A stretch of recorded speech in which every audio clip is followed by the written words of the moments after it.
नमस्कार साथियों, आप देख रहे हैं हिट हिट न्यूज टीवी और मैं हूं हरनाम सिंह बड़वाल। दोस्तों, जैसा कि आपको मालूम है, अब दिल्ली के अंदर भारतीय जनता पार्टी की सरकार है और इससे पहले अरविंद केजरीवाल की आम आदमी पार्टी की सरकार थी। अरविंद केजरीवाल मुख्यमंत्री थे, उप मुख्यमंत्री थे मनीष सिसोदिया और बहुचर्चित शराब घोटाले के अंदर अरविंद केजरीवाल और उप मुख्यमंत्री मनीष सिसोदिया को जेल में भी रहना पड़ा। और अदालत के अंदर, सेशंस न्यायालय के अंदर जिस प्रकार लंबी सुनवाई के बाद जब ईडी और सीबीआई के द्वारा जो साक्ष्य प्रस्तुत किए गए थे, इन कमजोर साक्ष्यों के आधार पर सेशंस न्यायालय ने मनीष सिसोदिया और मुख्यमंत्री अरविंद केजरीवाल को बाइज्जत बरी कर दिया। लेकिन उसके बाद, जैसा कि आपको मालूम है, सीबीआई केंद्र सरकार की कठपुतली के रूप में काम करती है और सेम उसी तर्ज पर ईडी भी केंद्र सरकार की थ्रू काम करती है। जैसा भी केंद्र सरकार चाहे वैसा ही तोते की तरह कठपुतली के रूप में काम करती है। और इसी कारण ईडी और सीबीआई इस केस को दिल्ली हाई कोर्ट के अंदर ले गए और जज जो सुनवाई कर रही हैं वो हैं सूर्यकांत शर्मा। और शर्मा जब कल इस केस में सुनवाई कर रही थी, तब अरविंद केजरीवाल ने कुछ ऐसी अपनी तर्क और दलीलें रखी कि पूरी कोर्ट के अंदर सन्नाटा छा गया। हर कोई हतप्रभ था, क्योंकि ये एक ऐसी अविस्मरणीय घटना घटी और इतिहास में पहली बार एक आरोपी खुद सुनवाई कर रही जज पर ही आरोप लगा रहे थे। तो जज जो है जस्टिस सूर्यकांत शर्मा, वो भी हैरान थी। उनकी जुबान लड़खड़ा रही थी। वो पूछ रही थी, क्या आप मेरे पर सीधे सीधे आरोप लगा रहे हैं कि मैं भाजपा की विचारधारा, आरएसएस की विचारधारा को मानती हूँ, उसकी समर्थक हूँ?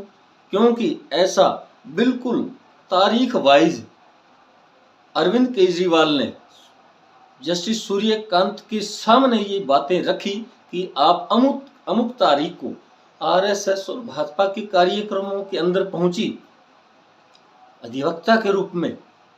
तब सूर्यकांत शर्मा जस्टिस ने कहा कि आप मेरे पर आरोप लगा रहे हैं कि मैं आरएसएस की विचारधारा, आइडियोलॉजी को मानती हूं। तो अरविंद केजरीवाल ने बड़े ही शातिराना तरीके से कहा कि नहीं नहीं मैडम, मैं ऐसा आरोप नहीं लगा रहा हूं। मुझे संदेह है, मुझे आशंका है कि आप जब आरएसएस के कार्यक्रमों में भाग लेती हैं, हिस्सा लेती हैं, वहां जाती हैं, तो मुझे डर है कि मुझे न्याय नहीं मिलेगा, आप निष्पक्ष नहीं हो सकती। तो आप इस वीडियो के अंदर सुने किस प्रकार जो जस्टिस सूर्यकांत वो क्या बोल रही हैं। उनकी जुबान, उनकी बोली से स्पष्ट पता चल रहा है कि वो एकदम घबरा सी गई हैं और वो ठीक से बोल भी नहीं पा रही हैं। परिषद है उनकी। It is an ideological body of BJP and RSS, उनका संगठन है।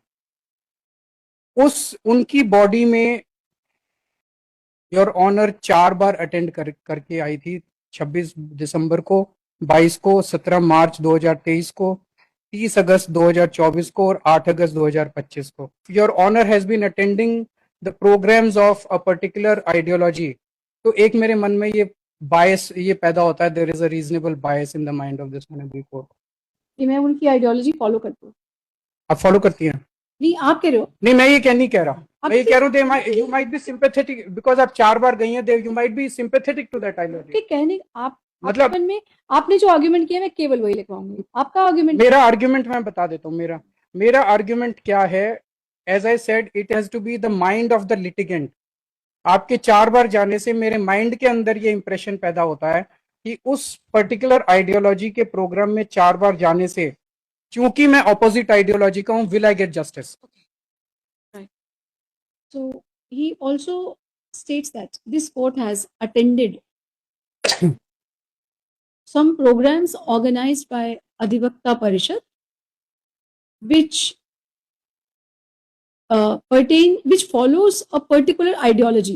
He hasn't defined the ideology, just say he.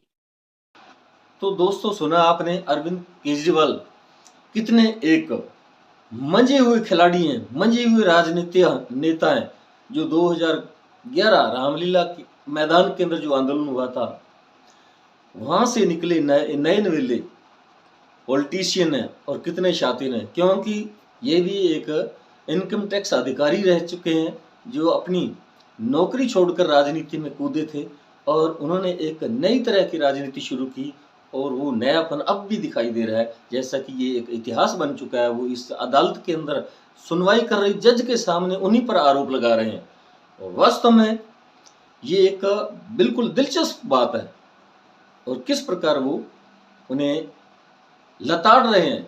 यूं कहें कि ये एक ऐसा इतिहास बन चुका है और जो सरकारी वकील है तुषार मेहता, वो बीच में बोलने की कोशिश कर रहे हैं, वो टोकने की बात कर रहे हैं, लेकिन जस्टिस सूर्यकांत ने उन्हें बीच में रोक दिया कि ठीक है, कोई बात नहीं, बोलने दो।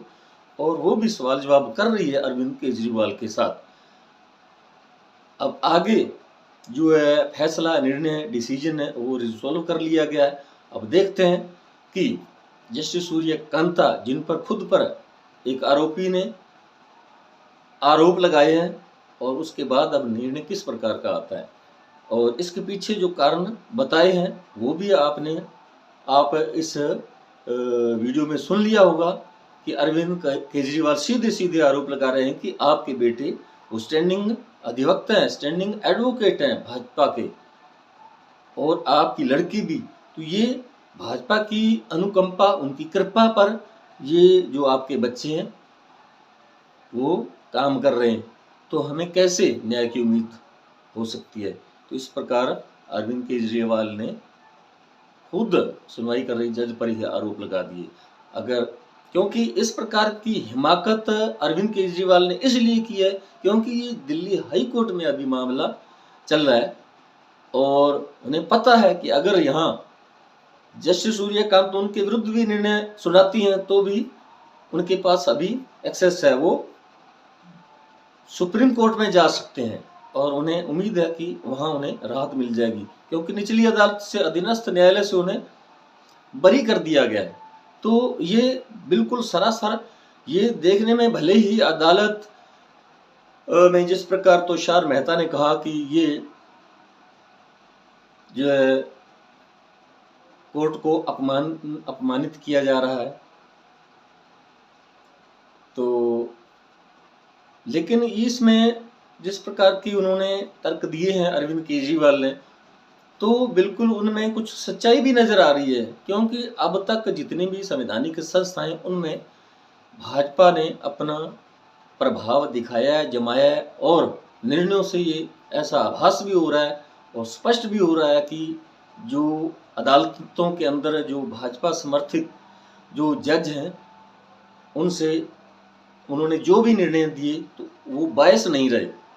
तो इस प्रकार ये जो एक पहली ऐसी घटना हुई है कल दिल्ली हाई कोर्ट के अंदर, जिसे देखकर हर कोई हतप्रभ रह गया, आश्चर्य करने लगा, क्योंकि ऐसा आज तक इतिहास में पहले कभी नहीं हुआ।